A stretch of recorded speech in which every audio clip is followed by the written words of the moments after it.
Magandang araw. Luto po si Madam ng boridibod.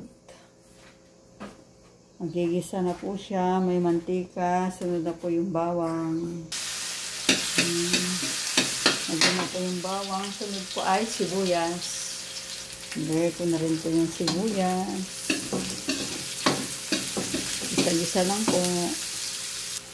Pag medyo brown na po yung bawang, tapos ito na po yung sibuyas, lagay na rin po natin yung karne. Isa-isa lang po. Boridibod sa Ilocano, ang lulutuin ni Madam. Isa-isa lang po mga Madam kasi yung karne. Kapag maluto na po ito, sunod na po natin yung kamatis. Tapos, lagay ko na rin po itong kamatis.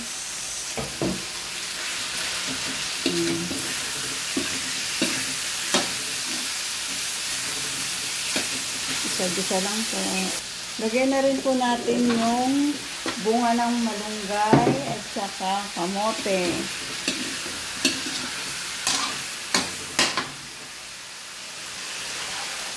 Tapos, konting tubig lang. Lagyan na rin po natin ng ampalaya. Ang sarap ng boridibod ni Madam.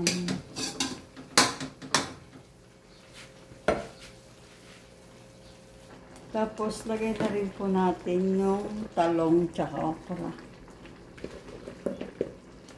Para sabay-sabay na pong maluto.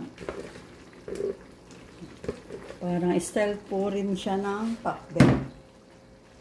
Ayan. Tapos takpan po natin para mabilis maluto. Ayan, buksan na po natin. Kumukulo na po siya. Tapos haluin natin.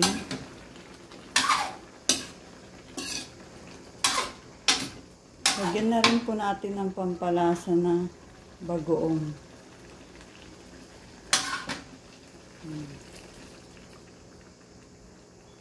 Tapos lagyan natin ng bechin. Pampalasa, pampasarap. Tapos po takpan po ulit natin. Pagkabukas na po yan ay luto na po. Ayan, buksan na po natin. Ayan, luto na po siya. Mga kumagamba siya. Wow, ang sarap po ng boridibod ni Madam Ilocana.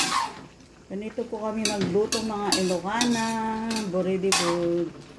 Tikman na po natin at luto na po ito.